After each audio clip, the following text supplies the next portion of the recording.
কে আছে দায়িত্বে? যে আমি প্রোডাকশন ম্যানেজার সাহেব, ওই অ্যাডভান্স ডেট দিয়েছেন কেন? বিস্কিটের গায়ে অ্যাডভান্স ডেট আজকে কয় তারিখ? একটু নিয়ে আসেন, প্যাকেটটা নিয়ে আসেন। তাহলে আপনি ডেট ওখানে 28 তারিখ দিয়েছেন কেন? উৎপাদন তারিখ নিয়ে আসেন। আপনি দেখে বলেন উৎপাদন তারিখ কত দিয়েছেন? আজকে 27 আজকে 27। হ্যাঁ, এখানে এটা কালকে সকালে স্যার ডেলিভারি হবে। সেটা তো নিয়ম না তো। আপনি আজকে তৈরি করেছেন, আপনি আজকে ডেট দিবেন 27 27। আপনি এখন স্যার এটা কমপ্লিট হয়নি। একদিন তো আপনি সেট করে দিলেন এখানে। যখন এটার উৎপাদন হয়ে গেছে, জি স্যার। উৎপাদনের তারিখ সেটাই থাকবে, কারণ এটা তো হলো শেলফ লাইফের বিষয়। ও আচ্ছা, না যে কতদিন এটা এক ঠিক মাস। থাকবে, এক মাস। যে 1 মাস থাকবে। জি। তো আপনি তো এখানে 1 মাসের সময় একদিন বাড়ায় নিচ্ছেন, তো দরকারটা কি? আজকে যেহেতু 27, আজকে 28 দেওয়ার সুযোগ নাই। স্যার এটা বেকিং পাউডার। বেকিং পাউডার, ওকে রাখেন। ওর পাশে ওটা কি?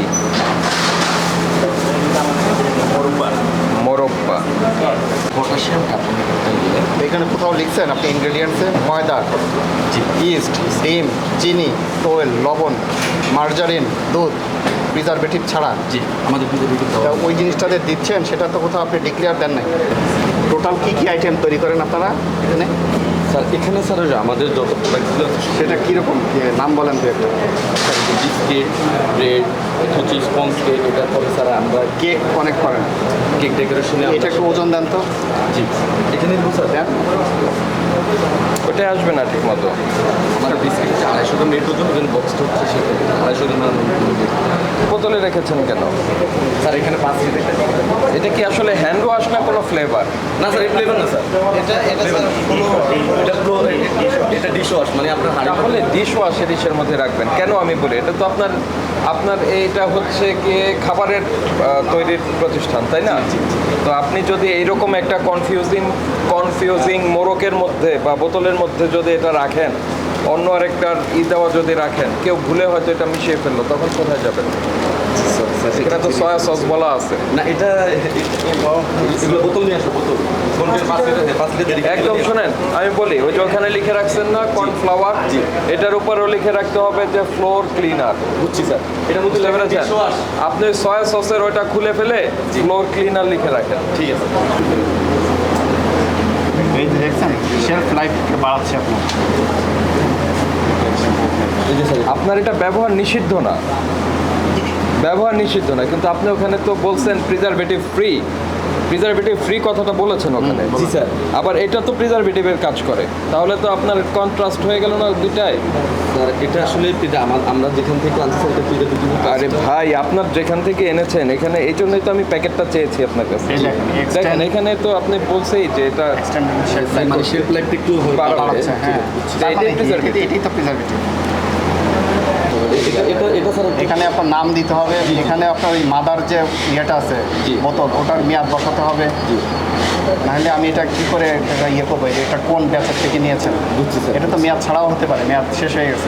অবশ্যই আর যেহেতু চেহারা আমার দেখে আমার তাই মনে হচ্ছে, চেহারা দেখে আর তাই মনে হচ্ছে। বোতলটা স্যার অনেক পুরনো, তো আমাদের বোতলটা শুধু পুরাতন না, এটা ব্যবহার অযোগ্য। জি স্যার, এটার মধ্যে কেন এই করবেন? এটা কি হয়? বুঝতে পেরেছেন? জি। এই যে প্রিজারভেটিভ ছাড়া, এই কথাটা না লিখলে আপনার এটা কোনো ক্ষতিবৃদ্ধি হতো না। আপনি মানুষকে এখানে করছেন, মানে প্রলুব্ধ করছেন যে আমি কোনো প্রিজারভেটিভ ব্যবহার করি না, কিন্তু আপনারা এটা ব্যবহার করছেন, এটা তো করছেন ব্যবহার, তাই না? বুঝছি স্যার। এটা তাহলে ব্যবহার যদি করেন তাহলে ওই জিনিস থাকতে পারবে না। ঠিক আছে। এটা কি? এটা সেম। সেই এটা আজকে ডেট। গুড। আমরা আপনার প্রতিষ্ঠান তদারকি করলাম, জি স্যার। আপনি আমাদের সাথে ছিলেন। তদারকি করে আমরা বেশ কিছু অনিয়ম লক্ষ্য করেছি। 1 নম্বর হচ্ছে আপনারা অগ্রিম উৎপাদন তারিখ দিচ্ছেন, যেটা মিথ্যা বিজ্ঞাপনের শামিল। এটা কি সঠিক কিনা? আজকে হলো 27 তারিখ, আপনারা উৎপাদন তারিখ 28 তারিখ দিয়ে রেখেছেন, যেটা গ্রহণযোগ্য নয়। তারপরে আপনারা ওই যে আপনার যে পাউরুটির মোড়ক দেখলাম, মোড়কে তথ্য গোপন করেছেন ইমপ্রুভার, যেটা প্রিজারভেটিভ হিসেবেই মূলত কাজ করে, ওটার মোড়কে তাই লেখা আছে, কিন্তু আপনারা এটা মোড়কে উল্লেখ করেন নাই। এটা আপনাকে উল্লেখ মানে ওখানে বসাতে হবে। যদি সত্যিকারেই দিয়ে থাকেন ওখানে আপনাকে বসাতে হবে, দিতে হবে, মানুষকে জানার সুযোগ দিতে হবে। জি। তারপরে আপনাদের কিছু পরিচ্ছন্নতা বিষয়ে, হাইজিন বিষয়ে আপনাদের ল্যাকিংস আছে, ঢাকনাগুলো ডাস্টবিনের ঢাকনাগুলো আমরা খোলা পেয়েছি, এটাকে আপনাকে আরও সতর্ক হতে হবে। তারপরে আমরা কিছু ফ্লেভারও দেখলাম যার মোড়কে কোনো লেভেল টেবেল কিচ্ছু দেওয়া নেই, নাম কিচ্ছু দেওয়া নেই, এবং অত্যন্ত নোংরা মোড়কের ভিতরে আপনারা রেখেছেন। এখানে হলো যে আপনি ব্রেডে বলে দিচ্ছেন যে আমি এখানে কোনো প্রিজারভেটিভ ব্যবহার করছি না। স্যার তো যেহেতু মানুষের মনে একটা আছে যে প্রিজারভেটিভ মানে ভালো জিনিস নয়, স্যার যদিও ফুড গ্রেডের প্রিজারভেটিভ আপনি ব্যবহার করতে পারবেন, স্যার তো প্রিজারভেটিভ নাই এই কথা বলার সুযোগ নাই। আমরা যেখানে ইনগ্রেডিয়েন্টগুলি দেখলাম সেখানে যেটা ব্যবহার করছেন ব্রেড ইমপ্রুভার হিসাবে, সেটা one kind of preservative. So আপনার ওইটা মিথ্যা বিজ্ঞাপনের আওতায় পড়ছে। শুধুমাত্র এই একটা ধারাই আপনাকে 2 লক্ষ টাকা পর্যন্ত অর্থদণ্ড করা যায়, কারণ মানুষকে আপনি প্রলুব্ধ করছেন কিন্তু ব্যবহার করছেন আরেকটা। এইটা আসলে ঠিক না। দয়া করে এই বিষয়গুলি থেকে বিরত থাকতে হবে। হয় আপনারা মোড়ক চেঞ্জ করবেন, না হলে ওই পদার্থ যেটা আপনি যে উপকরণটা দিতেন সেটা দিবেন না। ঠিক আছে।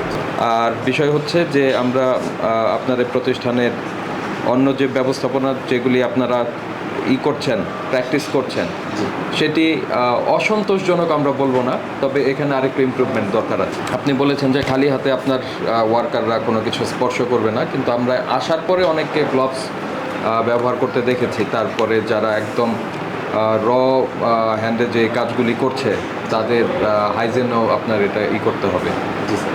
এনশিওর করতে হবে। জি। তো ভোক্তা অধিকার সংরক্ষণ আইন 2009-এর আমরা বেশ কয়েকটা ধারাই এখানে আমলযোগ্য হয়। আমরা শুধু 43 ধারা আমলে নিয়ে আপনাকে আজকে সতর্ক করে আপনাকে 70,000 টাকা ফাইন করলাম।